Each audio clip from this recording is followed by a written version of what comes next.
and rescue agencies also suffered cutbacks in the recent crisis. Had that anything to do with? Were any representations made to the Minister for Defence, for instance, about the necessity to upgrade that software? The Minister for Defence is... who's the Minister for Defence at the moment? It's the a fellow called Enda Kenny, I think, yeah. Mayo. Yeah. So there are very serious issues that arise from all this. I think that the first thing that needs to be done is that anybody using the equipment supplied by that company, it needs to be recalled and they should be grounded and not used. Because you asked the question, did the company know and did they tell or did they not tell? Perhaps they didn't know. Perhaps their work was so shoddy that they didn't know. But it strikes me that there should be some oversight by the state on any sort of database that's been used for these purposes. So where's the role for the Ordnance Survey Office, for example, in the provision or the buying of databases that are being supplied by a private company? And shouldn't the state be checking that their information is absolutely accurate? Because an island like Blackrock Island is hard to miss. Do you know, it's not... That's a very serious fault to miss something like that. At the very least, you'd think they would clock up all the lighthouses around the coast, and that is a significant lighthouse. That's a good point. Wouldn't you think that at very least they would check the lighthouses? But the lighthouses on the database. Yeah, the Ordnance Survey will have everything plotted. Well, there has to be oversight on these issues from the state. I think that's definitely, if there wasn't, then that's a problem, and there needs to be oversight on issues of national security. And they are issues of national security because they were carrying out a rescue operation. I agree with that, Vincent, and today's a difficult day, and it's the 1 month anniversary of the incident, I think, so perhaps our thoughts should be with the family right now at this very difficult time. Yeah, I always think that phrase, our thoughts with the family, it's such another bloody cliche, and it doesn't convey the empathy that should be. Well, your question about why Noel and other members of Fine Gael don't challenge Enda Kenny on the leadership is an interesting one, and my view is that the individuals within the party who have ambition, personal ambition to be on the front bench or to hold ministerial positions, are putting that ambition ahead of the principle. And the principle that Noel talked about having strong leadership ahead of a general election, seems to be going out the window for people watching their own backs and making sure that they're in a position that they're not going to fall out with whoever may be the man of the moment. I just, you know, being in there, I just find it all quite sickening, to be honest, that whole emphasis on who's going to lead the government.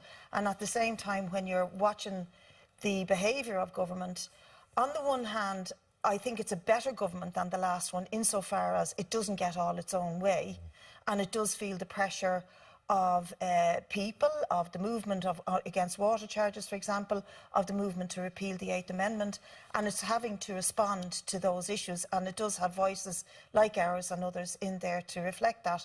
So I think that's a better and a healthier position for us to be in than just the previous government, where Fine Gael got completely their own way on all of these issues. Of course, the situation is made worse. I can't believe I'm going to say this, Vincent, but I agree with Brid. I think it's a better government than the last one. I think this Dáil is a better government, or Dáil than the last one as well. It's more diverse. I think just before you come... It's a good government. No, I accept your bona fides. John, the situation is made worse because Fianna Fáil is having one of a series of nervous breakdowns, and it doesn't know what it's doing. It's flip-flopping all over the place, and that's making things even worse. No, well, I disagree. I think Enda is in nearly a stronger... Do you mind Enda now? No, Let's talk about Fianna Fáil for the moment. Why did you describe nervous breakdown? A big embarrassment to Enda Kenny, who comes from Mayo and who is responsible for this department.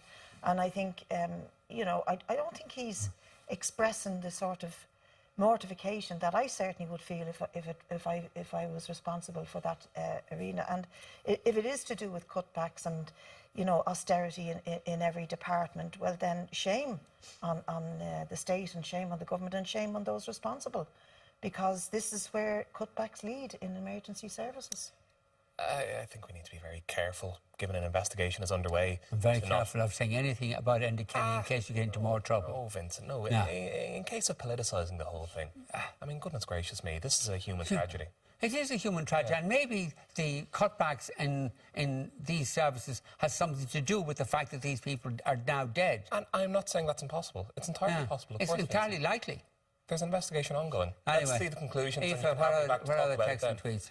We're moving on to your discussion there about... And there's never been a debate on that, as far as I know, and no concerted effort, no concerted plans to deal with all that. The only debate that I was involved in that touched on that was in relation to the drug cartels and the feuds and all the killings that ensued, that illustrated the lack of facilities and the cutbacks on projects to do with addiction and support for communities in places like the inner city and beyond. And that was the only time it was ever really discussed. But I totally agree with you, because even when we celebrated the passing of the traveller ethnicity, the recognition of traveller ethnicity, that was it. And there was no discussion of the reinstatement of the 84% cut to traveller education supports. 84%. 94%. 94. 94%. Worse than I'm aware of. And also the massive cut to traveller accommodation budget. And that's just one aspect of communities that has never been reinstated or discussed. You also have, in areas like where I live in Ballyfermot, huge cuts to employment in youth services, in drugs projects, in things that really matter on the ground to help communities survive, particularly post-austerity and high unemployment. So we do need to look at this in the next budget to bring back investment into the communities, because it's seriously damaging. This is I think the third expansionary budget we just had there, Vincent. And we are restoring things and restoring services.